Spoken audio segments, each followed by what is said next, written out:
is a plague, and there is human supremacy, and that's how we've evolved. Otherwise, we don't survive.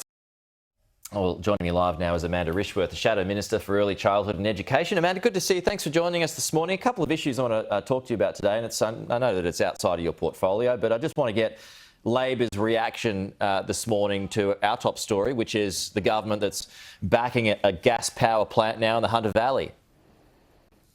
Well, I think with any of these types of projects, you will want to see value for taxpayers' money. And this project, from the information I've seen, doesn't give you value for taxpayers' money. The hand-picked government chair of the Energy Security Board says that this is a high cost, will deliver high-cost power. That's not what we want. We want low-cost power.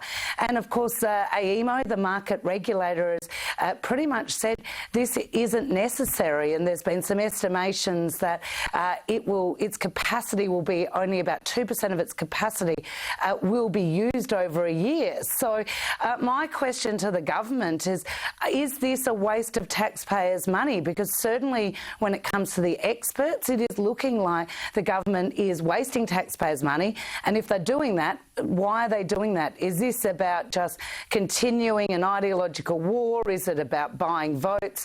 Who knows? But it certainly doesn't seem to stack up when the experts involved are analysing this type of project. Well, it does fall in an area that's got that is belongs to Labor at the moment, only marginally. Would you be worried about that?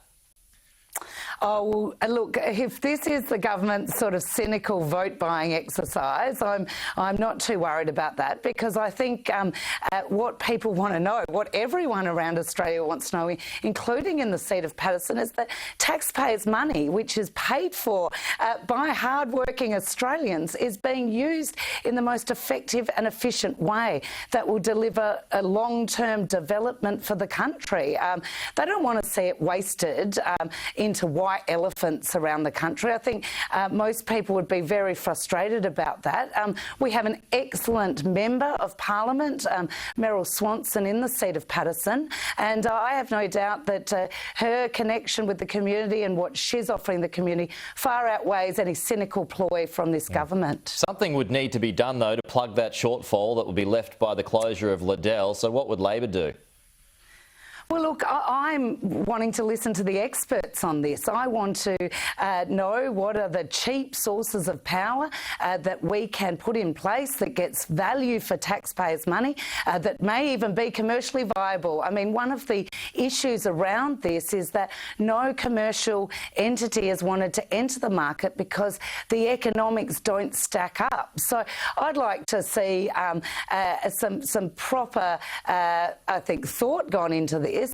With expert involvement in how we make sure we can deliver low-cost energy to the region, not just sort of fight some ideological war, which it seems what the government's doing. Just onto vaccines, Amanda, there is a survey that's been published by the Nine newspapers this morning that mentions that 1/3 of all adults who've taken part in this survey say that they are unlikely to be vaccinated.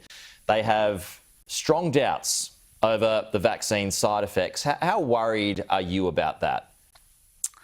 Look, I am quite worried that so many people don't have confidence in this vaccine. The evidence does show that it is a very, or the vaccines on offer are very safe vaccines, and that this really is the best way to protect you from COVID.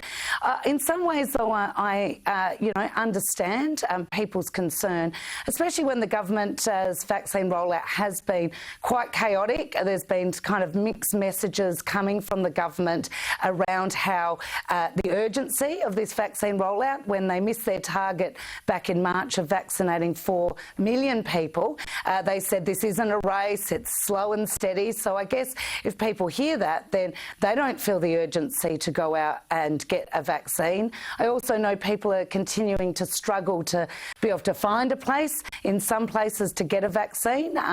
So there is a bit of confusion and chaos out there. I would certainly urge the government to provide some strong advice, whether it is in a marketing campaign. Scott Morrison's quite good at marketing campaigns, to actually put out there a strong campaign which provides clear, concise information, where you can go and get it, how to go and get it, and all the benefits of getting vaccinated would be, I think, a really smart move by this government. Well, I mean, I just earlier on the show, I spoke to a lady whose brother has an acquired brain injury, and we're going off topic here, but they have great confusion over where mass vaccination hubs are. There's none in Queensland.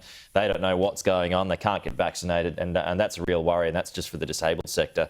And bearing in mind that was 1A. Anyway, off topic there. Amanda Rishworth, we're out of time, but appreciate your time this morning. Thanks for joining us.